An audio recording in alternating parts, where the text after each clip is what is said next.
धोलेरा का ground tour करेंगे आज, जिसमें सारे मेगा प्रोजेक्ट्स जो यहाँ चल रहे हैं उनके बारे में डिटेल में बात करेंगे। आज अभी धोलेरा जाओगे तो आपको हर जगह काम होता हुआ दिखेगा, अंडर कंस्ट्रक्शन शहर का एहसास होगा। मैं देखा कि चौड़ी आर्टीरियल रोड तैयार पड़ी हैं। L&T जैसे कॉन्ट्रैक्टर्स ने इस 72 किलोमीटर रोड नेटवर्क को बनाया है। कंस्ट्रक्शन व्हीकल्स इधर उधर दिख जाएंगी, पर ट्रैफिक ना के बराबर। सड़कों के नीचे यूटिलिटी भी बिछाई जा चुकी है, बिजली, पानी की लाइन्स, फाइबर ऑप्टिक केबल्स वगैरह। कुछ नोटेबल स्ट्रक्चर्स भी आप देख सकते हैं, जैसे ABCD building, administration and business centre of Dholera, जो कि एक मॉडर्न कॉम्प्लेक्स है एडमिनिस्ट्रेशन और कंट्रोल के लिए। अभी ज्यादा लोग नजर नहीं आए सड़कों पर, लेकिन जब यहाँ बिल्डिंग्स बनेगी तो काफी चहल पहल भी होगी। जैसे अभी जो ऑलरेडी ऑपरेट कर रही रिन्यू फैक्ट्री है उसके सामने दिखता है, और उसी के साथ में टाटा सेमीकंडक्टर फैक्ट्री की कंस्ट्रक्शन भी शुरू हो चुकी है। टोरेंट पावर को पावर डिस्ट्रीब्यूशन का कॉन्ट्रैक्ट मिला हुआ है, उन्होंने अभी अपना ऑफिस और नेटवर्क सेटअप कर दिया। धोलेरा जैसी 920 स्क्वायर किलोमीटर की इतनी बड़ी जमीन पर शहर बसाना कोई आसान काम नहीं है। लैंड एक्विजिशन को लेकर इंडिया में हमेशा से मुश्किलें आती रही हैं। गुजरात ने यहाँ एक नई अप्रोच ली, लैंड पूलिंग, जिसे अलग अलग टाउन प्लानिंग स्कीम्स के अंदर इंप्लीमेंट किया गया। इसमें किसान अपनी अपनी जमीन सरकार को देते हैं, जो पूरे एरिया का एक कॉम्प्रिहेंसिव प्लान बनाती है।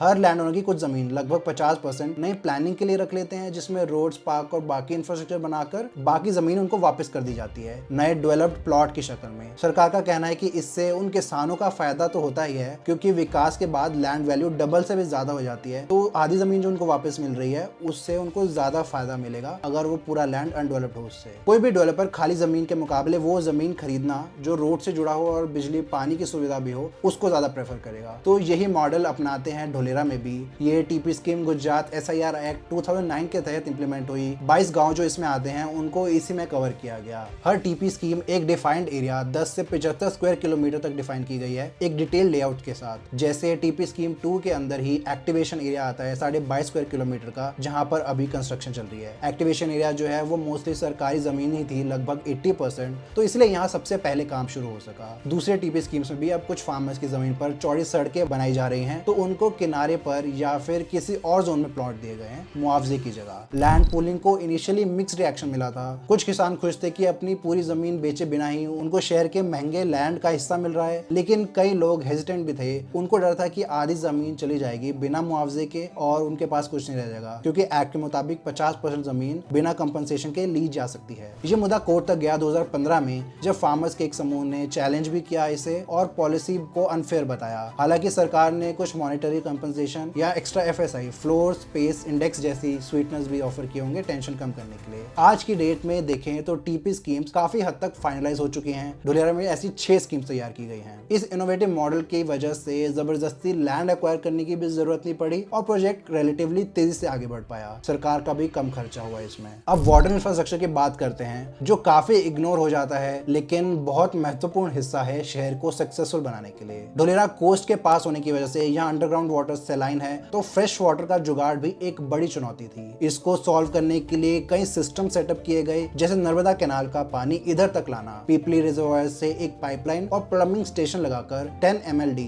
मिलियन लीटर्स पर डे लाना। इसके साथ इधर एक वाटर ट्रीटमेंट प्लांट भी बन रहा है, जिसमें 50 MLD पानी ट्रीट करने की कैपेसिटी होगी। ये 24/7 पोर्टेबल वाटर सप्लाई का टारगेट रखेगा। स्मार्ट मीटर्स और सेंसर्स के साथ फ्यूचर में एक डिसैलिनेशन प्लांट भी बनाएंगे, जिसके लिए फंड्स एलोकेट किए जा चुके हैं और अगले 1-2 साल में बनना शुरू होगा। स्टॉर्म वाटर मैनेजमेंट में भी काम हुआ है काफी। धोलेरा थोड़ा लो लाइंग एरिया है, तो ज्यादा बारिश आने पर यहाँ पानी भर जाता है। इसके लिए एक systematic storm water drainage network बनाकर हर रोड के नीचे दोनों तरफ पानी को ग्रेविटी की मदद से एक आर्टिफिशियल कैनाल जो बनी है वहां पर डाइवर्ट कर देंगे और सड़कें फिर सूखी रह पाएंगी, पानी नहीं भरेगा। ये कैनाल मल्टीपल पर्पस से सॉल्व करेगा। पहला तो बता दिया स्टॉर्म वाटर वाला। दूसरा, ये रिक्रिएशनल एरिया की तरह भी काम करेगा कि लोग यहाँ शाम को घूमने आ पाएंगे अपने एंजॉय करने के लिए। और तीसरा है, इसके आसपास कूलिंग इफेक्ट भी मिलेगा। साउथ कोरिया की कैपिटल सोल में चोंगयोचोंग नाम की एक ऐसी आर्टिफिशियल रिवर बनाई गई शहर के बीचों बीच, और आज वो इतनी पॉपुलर बन चुकी है कि दुनिया भर से लोग उसे देखने आते हैं। ऐसा ही अगर धोलेरा में हो जाए तो क्या बात है। शहर में मैंने कई बड़े बड़े वाटर टैंक्स भी देखे, जिस पर सुंदर सा डिजाइन भी है। इससे यहाँ पर कोई भी बिल्डिंग जो है उसे अपना वाटर टैंक नहीं लगाना पड़ेगा, सिटी ही प्रोवाइड करेगी। ये जो फैक्ट्रीज आ रही हैं जैसे सोलर पैनल्स और सेमीकंडक्टर्स की, उनमें पानी भी बहुत सारा चाहिए होता है, तो ये टैंक्स उनको भी प्रोवाइड कर पाएंगे, बाद में रेजिडेंशियल एरियाज को भी। इलेक्ट्रिसिटी इंफ्रास्ट्रक्चर की बात करें तो इधर एक स्मार्ट और ग्रीन एनर्जी ग्रिड भी बनने जा रहा है। ग्राउंड पर अभी आपको लंबे लंबे ट्रांसमिशन टावर जरूर दिख रहे होंगे, उन्हें अंडरग्राउंड कर दिया जाएगा पूरी तरह से। कोई भी ऐसे टावर्स नहीं दिखेंगे फ्यूचर फ्यूचर में। जहाँ पे फैक्ट्रीज बन रही है वहां पे तो ये हो भी गया है, पोल्स पर तार लटकते हुए नहीं दिखते और सुंदर लगता है। एडवांस्ड पावर डिस्ट्रीब्यूशन होगा जिससे रेगुलरली मॉनिटर करके स्काडा यानी supervisory control and data acquisition system करेगा। इसमें रियल टाइम सेंसर से पता चलेगा कहीं फॉल्ट तो नहीं है, लोड कहाँ बढ़ रहा है, और उसके हिसाब से ही कंट्रोल सेंटर से स्विचिंग हो सकेगी। तो इससे जो पावर फेलियर का जो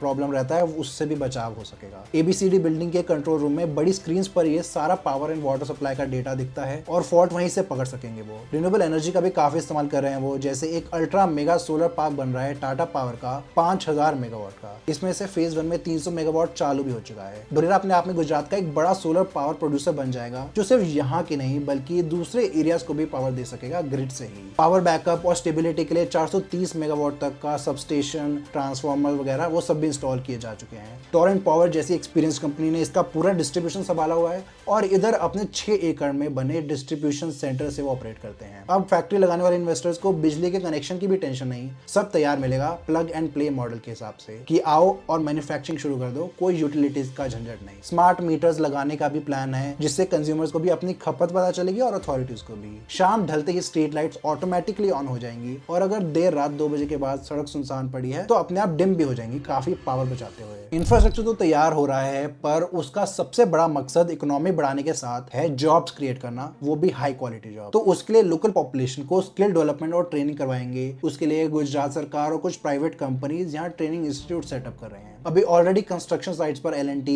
क्यूब कंस्ट्रक्शन, टाटा के कॉन्ट्रैक्टर्स ने लोकल हायरिंग की जैसे कारपेंटर, इलेक्ट्रिशियन वगैरह। तो आने वाले 2-3 साल में इंडस्ट्री के सेटअप होने के बाद manufacturing, logistic, IT, renewable energy और उन सेक्टर्स में भी जॉब्स निकलेंगी जो कि सेमी स्किल्ड होंगी। एस्टिमेट्स के मुताबिक सिर्फ टाटा सेमीकंडक्टर फैब में 20,000 स्किल्ड जॉब्स क्रिएट होंगी अगले 5 सालों में। इसीलिए स्किल डेवलपमेंट पर जोर दिया जा रहा है अभी से। Live local institute of vocational education जैसे इनिशिएटिव स्टार्ट किए गए इंडस्ट्रियल स्किल्स के शॉर्ट टर्म कोर्सेज वाले, जो हाई लेवल ट्रेनिंग है खासकर सेमीकंडक्टर बनाने में जो आज तक इंडिया में नहीं हुई। उसके लिए टाटा ने अपने 200 से ज्यादा इंजीनियर्स को सीधा ताइवान भेजा है ट्रेनिंग के लिए, वहां पावर चिप सेमीकंडक्टर कॉप के प्लांट में। इससे वो टेक्नोलॉजी और स्किल्स इंडिया में लाकर यहाँ पर स्प्रेड कर सकेंगे। Local ITI, industrial training institute और इंजीनियरिंग कॉलेज वगैरह भी यहाँ कंपनीज के साथ टाई अप करके solar plant maintenance, CNC machines, operation जैसे स्किल कोर्सेज ला रही है। यहाँ का यूथ भी इसमें इंटरेस्ट दिखा रहा है क्योंकि उनको पता है कि एक बार इंडस्ट्रीज यहाँ आ गई तो उनको भी काफी फायदा मिलेगा। उसको सपोर्ट करने के लिए ढाबा, होटल, ट्रांसपोर्ट, किराना सब कुछ खुलेगा तो वो फैसिलिटीज का भी लुत्फ उठा पाएंगे, साथ ही नौकरी भी मिल जाएगी। ढोलेरा की सड़कें देखकर ही पता चल जाता है कि कुछ बड़ा होने वाला है। यहाँ पर आर्टीरियल रोड जो है वो 4 से 6 लेन तक की है और बीच में बड़ा सा मीडियन फुटपाथ है, दोनों तरफ स्ट्रीट लाइट्स और बेंचेस के साथ, और कुछ जगहों पर साइकिल लेन्स भी बनाई गई है जैसे यहाँ कैनाल के साथ में। ये देखकर अच्छा लगा मुझे कि पहले से ही पेडेस्ट्रियन और साइकिलिस्ट का ध्यान रख रही है सिटी, जो कि नीड ऑफ द आवर है अभी देश की हर सिटी में। फिलहाल तो ये अभी खाली नजर आ रहे हैं मगर फ्यूचर में लोगों से भरे होंगे। पब्लिक ट्रांसपोर्ट की भी अभी शुरुआत नहीं हुई पर प्लानिंग का हिस्सा है ऑलरेडी। सिटी बसेस चलाएंगे तो उनके लिए बड़े बड़े बस स्टॉप्स भी बना दिए गए हैं हर जगह जगह पर। स्टार्टिंग से ही इलेक्ट्रिक बसेस को लाने का प्लान है और इन बड़ी रोड्स पर तो सेंट्रल मीडियन भी इतना वाइड रखा गया है कि ट्रैम्स और मेट्रो भी चल सकेंगी बीच में ही। इसके लिए ही इतनी जगह छोड़ी गई है यहाँ पर। एक्सप्रेसवे को भी देखे तो ये ऑलमोस्ट बनकर तैयार है। कुछ स्ट्रेचेस पर तो ट्रैफिक चलना भी शुरू हो चुका है। जैसे ही बाकी पार्ट भी खुल जाएगा अगले कुछ महीनों में तो इधर टोल प्लाजा भी एक्टिव हो जाएगा और टोल लेने लगेंगे। एक्सप्रेसवे के बीच में भी काफी जगह छोड़ी है फ्यूचर में RRTS या मेट्रो लाइन बिछाने के लिए, जो अहमदाबाद से ढोलेरा को डायरेक्टली कनेक्ट कर पाएगी और एयरपोर्ट को भी। 250 मीटर वाइड है ये पूरे राइट ऑफ वे की चौड़ाई, तो इसे RRTS के अलावा एक्सप्रेसवे को एक्सपैंड करने के लिए भी इस्तेमाल कर सकते हैं। अभी जो 4 लेन्स है टोटल, 2-2 लेन्स एक डायरेक्शन में, बाद में 8 लेन्स तक बना पाएंगे। लेकिन इसको शुरू तभी करेंगे जब लोग आकर बसने लगेंगे। यहाँ पर एक शहर को सिर्फ रोड्स या बिल्डिंग्स नहीं बल्कि सोशल इंफ्रास्ट्रक्चर भी चाहिए होता है, जैसे hospital, schools, fire station, police station. तो इन सब पर भी काम चल रहे थे। इससे इसी साल 200 बेड के एक मल्टी स्पेशलिटी हॉस्पिटल का भी काम चालू हुआ। मैंने इस साइट को विजिट किया तो JCBs और वर्कर्स लगे हुए थे फाउंडेशन बनाने के लिए। सरकार ने इसके और एक स्कूल के लिए 170 करोड़ रुपए एलोकेट किए हैं बजट में। उम्मीद है कि अगले 1-2 साल में ये ऑपरेशन हो जाएगा और स्कूल का फाउंडेशन स्टोन भी कुछ महीनों में रखा जाएगा। इस स्कूल को भी सरकार ही बना रही है। एक ही कैंपस कैंपस में प्राइमरी से हायर सेकेंडरी तक श्रेष्ठ भारत भवन टाइप स्कूल होगा, CBSE या इंटरनेशनल करिकुलम के साथ। एक मॉडर्न फायर स्टेशन के लिए भी बजट में 25 करोड़ रुपए रखे गए हैं। जमीन अलॉट हो चुकी है, बस स्ट्रक्चर बनना बाकी है। इसमें लेटेस्ट फायर टेंडर्स और एक ट्रेनिंग ड्रिल टावर भी होगा ताकि रिस्पॉन्स टाइम 5 से 10 मिनट रह सके। शॉपिंग के लिए एक शॉपिंग सेंटर भी प्रपोज किया गया है एक्टिवेशन एरिया में, जो अगले 1-2 साल में फंक्शनल होगा। कमेंट करके बताएं कि आपको कौन सा प्रोजेक्ट सबसे ज्यादा एक्साइटिंग लग रहा है इसमें से, एयरपोर्ट, फैब, एक्सप्रेसवे या नई टाउनशिप। इंटरव्यू पूरा देखने के लिए इस कार्ड पर क्लिक करें और ऐसी और वीडियोस देखने के लिए सब्सक्राइब करें। धन्यवाद।